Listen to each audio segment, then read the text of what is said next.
When I moved back from Arizona to the Midwest several years ago, we found this land to call home. I wanted to live a simpler life, grow my own food, live among the trees, have some farm animals, and connect with the land in a deeper way. I had been envisioning this life for months, creating the fantasy of what I knew would eventually happen. What I didn't realize, once it all became a reality, is that the simple life is a lot of work. We have faced many challenges since we've been here, many of which we never would have expected. I have had moments where I felt like I was in over my head, taking on projects that really stretched me and made me question whether or not I could go on living like this. Even wondering why it's called the simple life.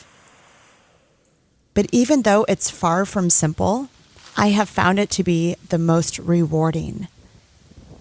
Even though I have been pushed past my limits or felt so physically and mentally exhausted that I wanted to give up, I still continued, somehow finding a hidden reserve of strength and perseverance deep within me that I didn't think that I had.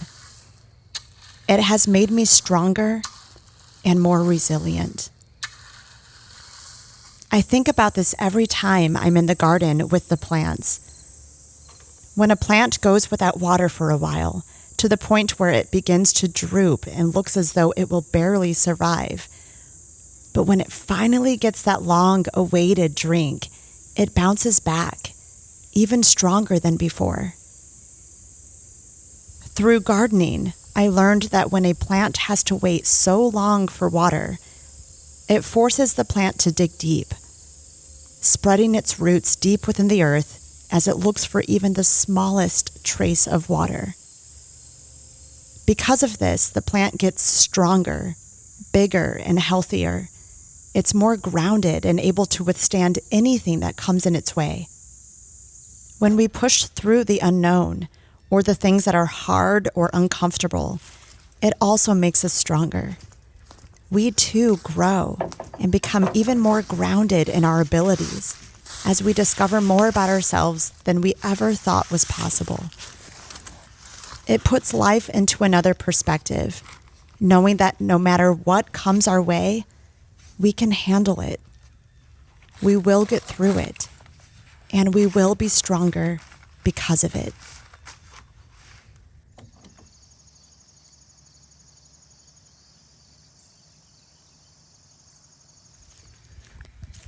One of the most difficult things I've ever had to deal with on our little farm is loss. We've unfortunately lost several animals since we've been here, and most recently, our rooster. After we lost him, we set up a few cameras to see what kind of predator we were dealing with. But with our own eyes off camera, we discovered what kept returning to our farm: a fox. We saw a fox come out of the woods and try yet again to attack our flock. Hi, ladies. Luckily, we were there to see it and scared it away, but our hens were terrified. We have seen that fox return several times, so we knew it was time to reconsider the way we raise our chickens. Up until now, our chickens have had full range of our land, which is nearly 4 acres. They roam freely, even disappearing into the woods time to time, having complete freedom to forage and explore. However, with fox and coyotes on the hunt, we aren't too sure that is what's best. So in order to keep the chickens safe and still give them the freedom they desire to be healthy and happy, we decided to get them a mobile coop.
For now, we're going to leave their original coop in place as we work through their transition to the mobile one. But eventually, I may repurpose the attached run we had built and turn it into a rabbit hutch.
I'm also looking at getting another rooster, but right now I've been taking care of a few new baby chicks that we brought home in April.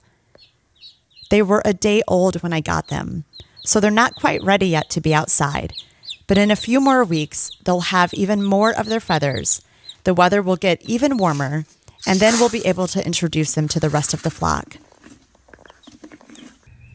Spring has really settled in, and my garden is bursting with new life. It seems as though every few days it looks different, even more vibrant.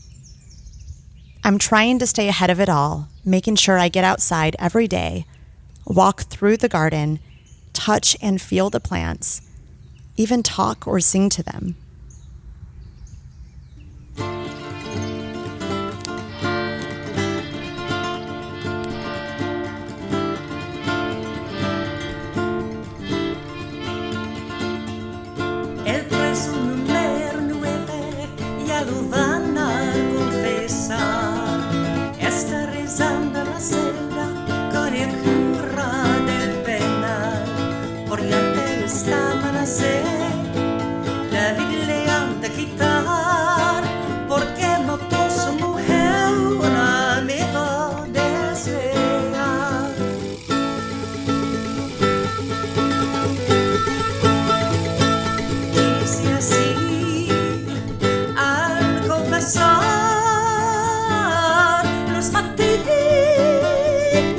Sí, señor,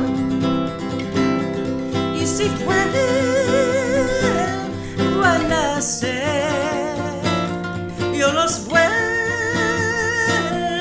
a matar. Padre, no me arrepiento, ni me di la libertad. Dios que dio en el cielo, sus siempre me los juzgará. Voy a seguir sus pasos. Voy a buscarlos a más allá. Oh, yeah, yeah, yeah.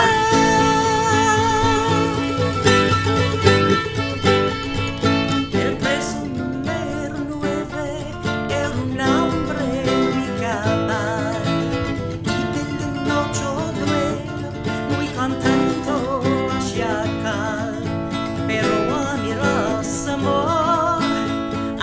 sos dus rival. Di un verso rancor sa più da aguantar.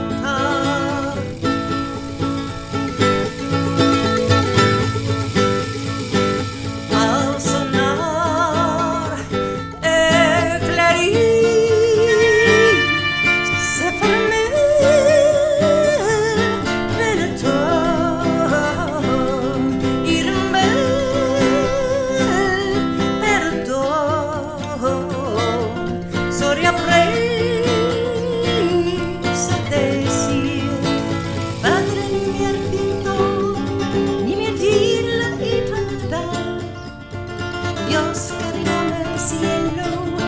sopra menos buscará. Voy a seguir sus pasos, voy a buscarlos más allá. Oh, oh, oh, yeah, yeah, yeah.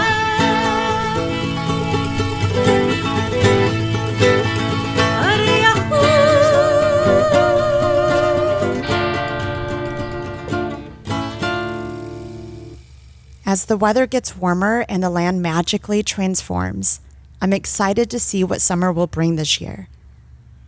I've been dreaming up a new herbal tea blend for summer, with medicinal plants that remove excess heat from the body, good for the blood and heart, and is loaded with nutrients. I hope to roll that one out soon, but some of my other popular teas are still available and back in stock, such as my tea for men called Beam Me Up, which boosts libido and treats erectile dysfunction. I also have a tea called Cloud 9 that is great for those that have an overactive mind, ADHD, or suffer with depression. You can find all of my tea blends on my website at thenakedgardener.us. This year, I want to learn even more about the plants around me, the different ways I can work with them and use them for keeping the body well and healthy. Deepening that relationship with the natural world around me is something that I find to be most special about gardening and tending to the land. When you take the time to get to know the plants, understand them, how they grow, the benefits they provide, you begin to understand how we are all connected, how that relationship is symbiotic. It makes you want to take better care of the land and appreciate all of life, knowing that each person, plant, and animal has a purpose here.